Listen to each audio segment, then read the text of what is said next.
I'm Jody, 29 years old, now working from home. Hugh and I have been married for 3 years.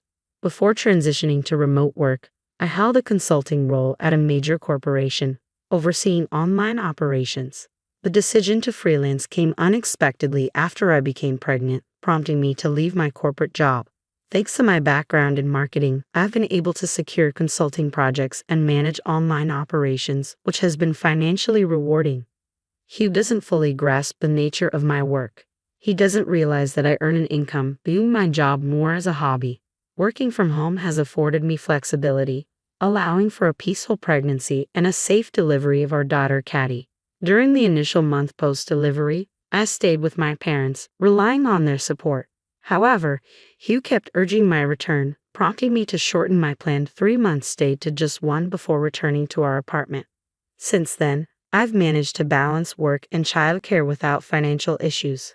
However, one day my mother-in-law Olivia proposed that we live together. We've always had a decent relationship with my in-laws, maintaining a respectful distance, so the idea of living together didn't seem entirely unwelcome. Still cautious about potential tensions between mothers-in-law and daughters-in-law, I agreed under the condition that we build a duplex.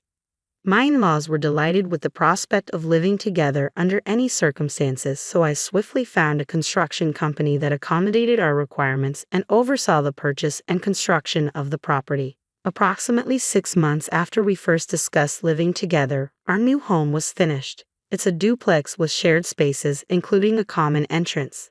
The second floor features a small kitchen and living area. It's cozy, and the construction stayed within our budget, alleviating any financial concerns I had. When the house was finally completed, my in-laws were overjoyed, and their happiness was reassuring.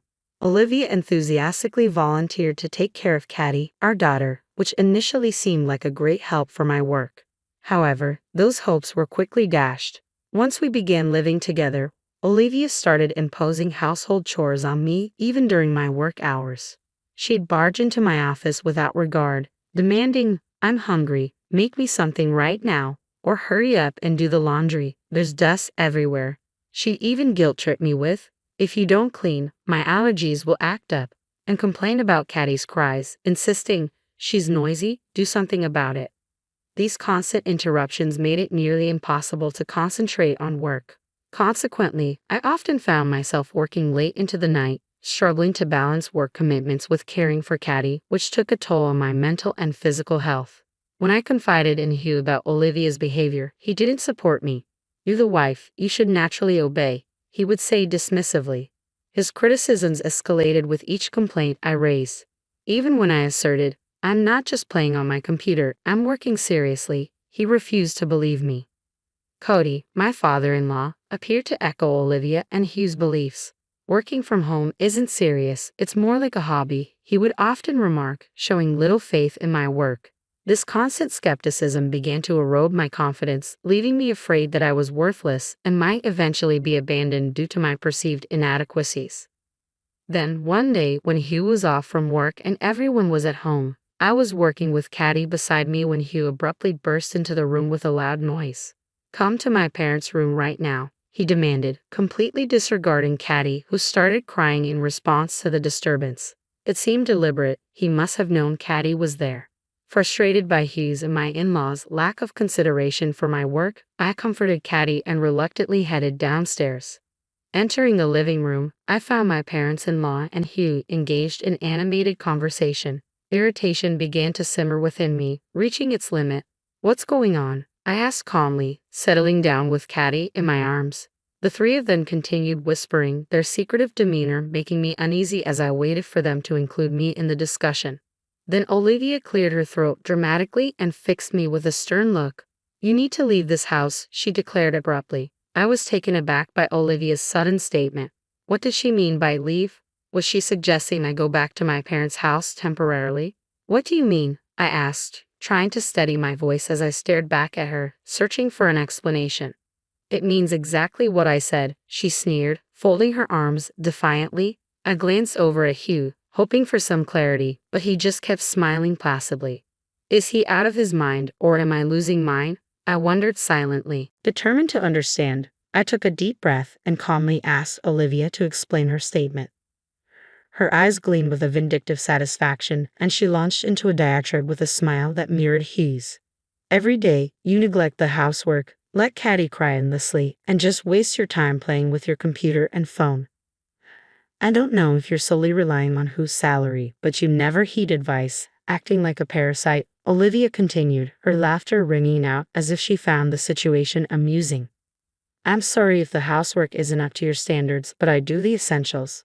And Caddy is well taken care of, she's a calm child. I countered Olivia's accusations, trying to defend myself. I can't just abandon my computer and phone. I'm working, isn't that understandable? Hugh suddenly fixed me with a harsh glare. Are you cheating or something? He accused sharply. I stared back at Hugh, utterly bewildered by his unfounded accusation. Yes, Jody is cheating. Olivia chimed in, casting a disgusted glance in my direction. Shocked by their accusation, I protested vehemently. I'm not cheating. I can show you my phone right now. I reached for my mobile, eager to prove my innocence, but Hugh dismissed it with a scoff. Anyone can manipulate that. You can't be trusted. Really? Realizing arguing was futile, I reluctantly put away my phone. We don't need someone like you here. Parasites should leave immediately. Olivia continued her tirade. Get out quickly, she demanded. I began to consider leaving with my daughter as the only viable option. However, one critical reason held me back: the duplex house. I have financed it, attended countless meetings with the construction company, and meticulously overseen its design. I couldn't simply agree to leave so easily. Besides, the mortgage was still under my name, and I doubted whose salary alone could cover our living expenses. If I leave, my income goes too. Can you manage that? I challenged them, hoping to provoke some reconsideration. Hugh scoffed dismissively. What income? Don't be ridiculous. We've been living off my salary all this time. His cluelessness almost evoked pity from me. I sighed deeply and turned to Olivia. Dealing with Who is like handling a 6-month-old baby. Are you up for the task? He's demanding, needs his towels, underwear, and pajamas laid out after his bath, shoes polished daily, shirts impeccably ironed, suits deodorized and crease-free. If his morning coffee isn't perfect, he goes off like a volcano. I doubted Olivia could manage Who's high maintenance. I'm offering you a chance, I said, giving her an opportunity. I can do a better job than you, just playing around, she scoffed, dismissing my offer. Besides, if you leave, Hugh already has someone else in mind. Olivia added smugly, revealing something I shouldn't have heard. Who? What does that mean? I didn't miss a beat, turning my gaze squarely on Hugh and Olivia. Olivia looked regretful and quickly glanced away. Hugh shot Olivia a stern look and whispered sharply, Why did you say that? Explain yourself. The reactions hinted that Hugh might indeed have another woman. I fixed a piercing gaze on Hugh, silently demanding an explanation. Uncomfortably, he began to speak.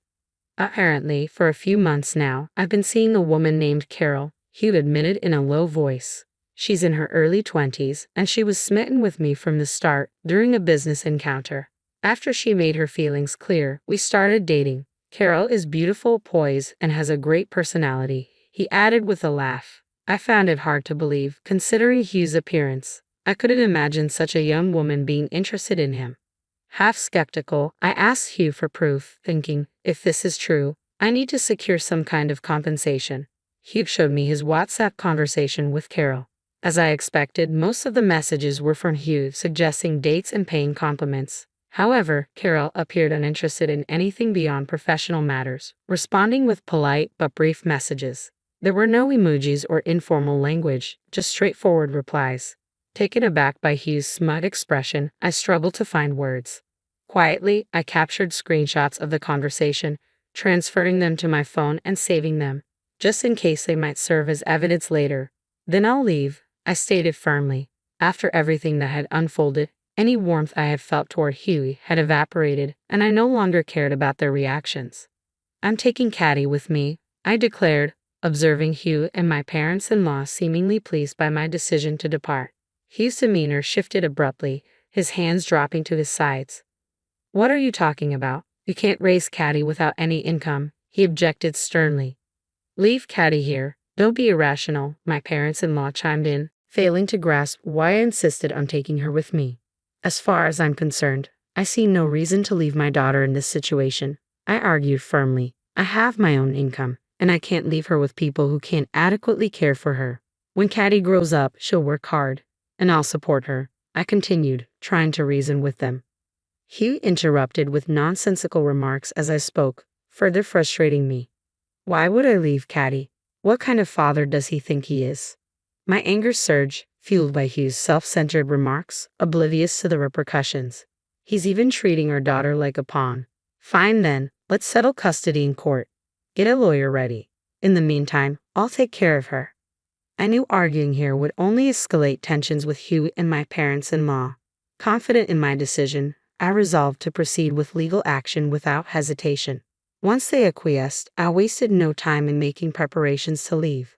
Over the next few days, I remained steadfast by my daughter's side, making necessary preparations. I reached out to the construction company that had built our house, laying out my situation in detail. I inquired about reputable real estate agents to sell the property. Nick, the company president, swiftly allied with me, ensuring they would manage everything. True to his word, they arranged a quick and lucrative sale, surprising me with the house fetching a higher price than anticipated, thanks to its recent construction, impeccable condition, and prime location. Simultaneously, they secured a suitable apartment for my daughter and me, mindful of my budget constraints but offering a great place at an affordable rate. I expressed my heartfelt gratitude and wasted no time in preparing for our move. Oh, have you already found a place? Olivia asked with a hint of amusement as I packed dishes in the living room. Yes, I replied curtly, seeing no reason to elaborate. We'll be quiet without you around, she remarked casually. Well, the one thing I'm grateful for is that you gave birth to Caddy, Olivia chuckled before walking away. Despite her unpleasant demeanor, I assessed the apartment. The sofa and dining table, which I had purchased, seemed too large for the new space, prompting me to decide to sell them. The refrigerator, though slightly oversized, I chose to take with me, marking it with a sticker. I labeled all the furniture and appliances I wanted to keep and snapped photos of the items I planned to part with using my mobile phone. On the day of the move, I deliberately chose a time when Hugh and my parents-in-law were out. Hugh was at work, and the parents-in-law had been called away to a community event. Armed with the divorce papers Hugh had given me, I coordinated with the movers to relocate my belongings. I also arranged for the construction company to handle waste removal for the furniture and items I didn't plan to take with me. The move progressed smoothly, and within 2 hours, everything was done. A few hours later, I left the house with Caddy and began settling into our new apartment. While organizing things, the phone rang. It was Olivia. It was already 5 o'clock in the evening, and I had left before noon, so it seemed she had just realized what had happened. I answered the call cautiously. Jody, why is the house empty? Olivia's voice came through flustered and loud over the phone. Those things were mine. I got rid of what I didn't need. What's going on? Well, I bought them myself. I have receipts and other proofs of purchase, so there's no need for complaints, I stated with a laugh. Olivia seemed speechless, responding with nonsensical protests. Oh, and I've sold the house, so please vacate within a month, I added cheerfully. Olivia sounded even more surprised. Why would you do that?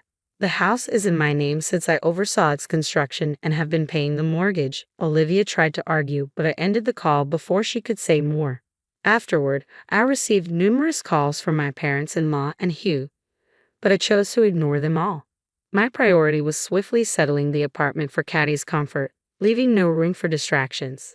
I also sought legal advice, and all future communications were directed through my lawyer. Months passed, marked by persistent negotiations, and I successfully secured custody of Caddy. The reasons were straightforward. I had substantial financial stability, had been Caddy's primary caregiver, and my work-from-home setup allowed me to provide ample time and care. Hugh, who had presumed he would automatically gain custody, was stunned and bitterly exclaimed, "I never needed that girl anyway," storming off in frustration. Relieved to finally enjoy a peaceful life with my daughter, a sense of tranquility washed over me. However, my parents-in-law and Huey had yet to vacate the house. Uncertain of my next steps, I received a call from the president of the construction company. With resolve, I simply stated, "Please evict them."